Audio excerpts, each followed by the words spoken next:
Deuxième vidéo sur les aires, donc M3O2. L'objectif numéro 2, c'est savoir calculer l'aire d'un rectangle, et tu verras aussi donc l'aire d'un carré. Alors, commençons par le calcul de l'aire d'un rectangle. Alors, tu te rappelles que calculer l'aire d'un rectangle, c'est compter le nombre de petits carrés qu'il y a à l'intérieur.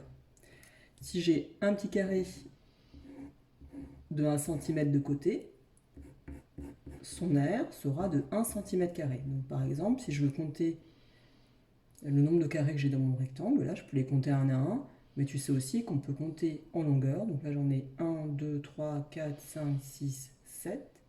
Et en largeur, 1, 2, 3, 4. Et me dire 7 fois 4, ça fait 28. Donc l'aire de mon rectangle ici serait de 28 cm².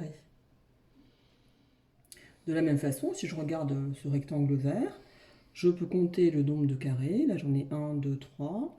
Et verticalement, j'en ai 1, 2, 3, 4, 5. 3 fois 5, j'aurai 15 cm². Bon, là, c'est assez facile à compter, mais imaginons que nous ayons des grands rectangles. Il faut quand même qu'on trouve un moyen très rapide. Qu'est-ce qu'on vient de faire, en fait, à chaque fois? Regarde. Là, j'ai pris la longueur de mon rectangle.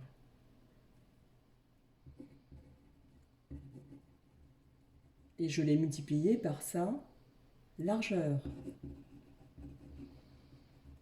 Sa longueur était de 7 cm, sa largeur était de 4 cm. Donc j'ai fait longueur fois largeur. Est-ce que j'ai fait la même chose pour le deuxième rectangle? Eh bien oui, regarde, sa longueur, elle est combien, elle vaut 5 cm. Sa largeur, elle vaut 3 cm. De nouveau, j'ai fait 5 fois 3, donc j'ai fait longueur fois largeur. Longueur fois largeur. Et ça va nous permettre d'avoir une formule pour calculer l'aire de n'importe quel rectangle. C'est très commode. C'est ce qu'on appelle aussi une expression littérale. Souvent on dit formule. Donc ce que je peux retenir déjà, c'est que l'aire qu'on met avec un A comme ça en lettres cursives, si tu n'y arrives pas, tu peux faire un grand A majuscule. L'aire d'un rectangle, c'est la longueur fois la largeur. Longueur fois largeur pour l'aire d'un rectangle. Alors souvent, on n'écrit pas les mots longueur et largeur en entier. On met un grand L et un petit l. Donc souvent, tu vas voir dans les livres que l'aire d'un rectangle, c'est égal à grand L fois petit l. Grand L pour la longueur et petit l pour la largeur. C'est ce qu'on appelle une expression littérale. Alors ça, c'est très commode, hein, cette expression littérale-là. Elle est facile à retenir, on sait d'où elle provient, parce qu'on compte tout simplement le nombre de carrés, mais elle nous permet de calculer n'importe quelle aire de n'importe quel rectangle. Regarde ce rectangle-là, qui s'appelle IJKL. Sa longueur est de 6,5 cm et sa largeur de 3 cm. Là, je serais bien en peine d'aller commencer à compter les carrés, surtout que je n'ai pas quadrillé mon rectangle. Donc, je vais faire quoi? Je vais utiliser cette formule-là, qui est valable pour tous les rectangles. Donc, l'aire de mon rectangle. Donc là, je peux le nommer même. On va le nommer. Il s'appelle comment? Je peux l'appeler IJKL.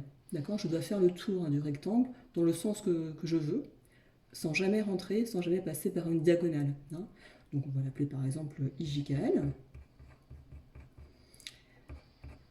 Sa longueur, je peux prendre le côté IL, alors je pourrais prendre JK.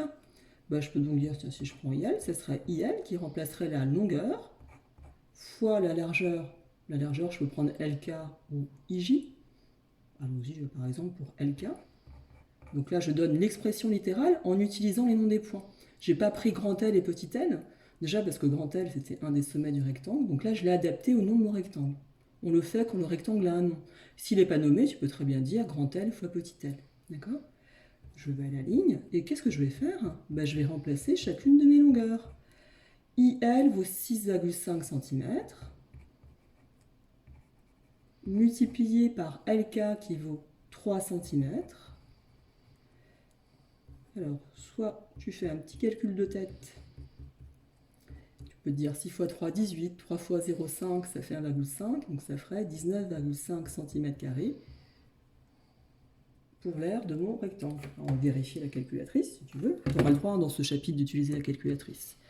Donc si je fais 6,5 multiplié par 3, j'obtiens l'écriture sous forme de fraction, ce qui ne doit pas t'étonner. J'appuie sur SD, sur la touche SD, qui me permet de passer l'écriture sous forme de fraction à l'écriture à virgule. Ça me donne bien 19,5. Donc l'aire de mon rectangle est égale à 19,5 cm². Alors, il faudra bien faire attention que j'ai multiplié des centimètres avec des centimètres, et donc j'ai des centimètres carrés. D'accord ? Si j'avais une longueur ici en décimètres et l'autre en centimètres, il faudrait que je convertisse dans la même unité de longueur. Bien faire attention à ça dans les problèmes. Il y a souvent comme ça des petits pièges entre guillemets. D'accord ? Alors, je t'ai dit tout à l'heure qu'en fait cette formule, elle est très très proche lorsqu'on cherche à calculer l'aire d'un carré. Parce qu'un carré, c'est en fait un rectangle particulier. Qu'est-ce qu'il a de particulier ? Le carré, c'est qu'il a 4 côtés de même longueur. Donc regardons ce carré-là, là. Il a 4 côtés de même longueur, donc je peux comme tout à l'heure me dire 1, 2, 3, 4, 1, 2, 3, 4, 4 fois 4, ça ferait 16 cm². D'accord ? En décidant qu'un petit carré, c'est 1 cm². Donc son aire, ce serait 16 cm². Mais de la même façon, on va pouvoir bien sûr généraliser, se dire à chaque fois, qu'est-ce que je fais en fait ? Je fais côté fois côté. D'accord ? Côté fois côté. Ah ben je l'ai du coup, mon expression littérale. Je peux dire que quel que soit le carré, l'aire d'un carré, ça sera côté fois côté.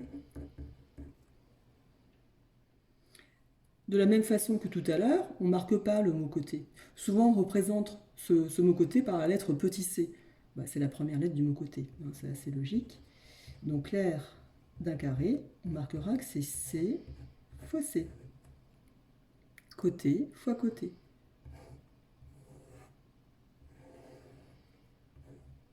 C'est ce qu'on appelle une formule, souvent. On dit aussi l'expression littérale. Tu peux retenir le mot formule. Formule encore très commode, regarde le carré que j'ai dessiné à côté. Il a 3,5 cm de côté. Tous ces côtés sont égaux à 3,5 cm. Si je cherche à calculer l'aire de ce carré, alors il s'appelle comment ? Il s'appelle TSRQ. Donc je vais marquer en indice là. TSRQ, je nomme mon carré parce que là il est nommé. Je me dis c'est quoi ? C'est côté fois côté. Donc, par exemple, je peux dire TS fois SR. Je remplace donc l'aire de TSRQ. C'est toujours important que tu dises ce que tu calcules. Ne marque pas directement 3,5 fois 3,5. C'est l'aire que tu cherches à calculer. Et là, on le voit apparaître. Donc 3,5 fois 3,5. Donc, on va prendre la calculatrice. Alors, 3,5 fois 3,5. Bien sûr, j'ai le résultat sous forme de fraction, c'est 49 quarts. En écriture à virgule, 12,25.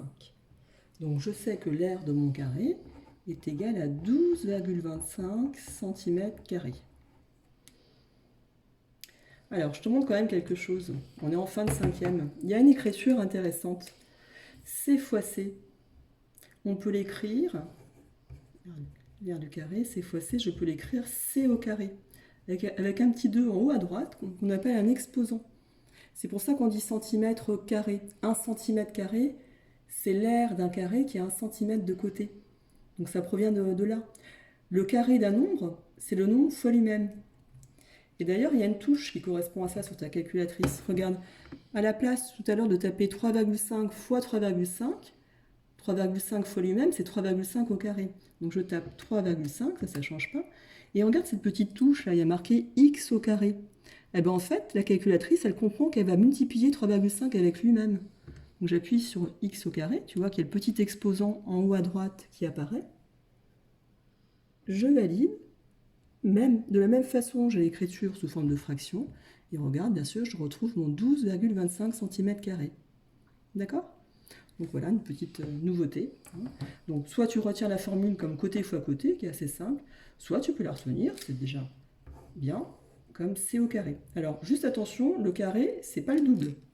Par exemple, le double de 3, c'est quoi? C'est 3 fois 2, qui donne 6. Le carré de 3, 3 au carré, c'est 3 fois 3, c'est 3 fois lui-même. Et ça fait 9, d'accord?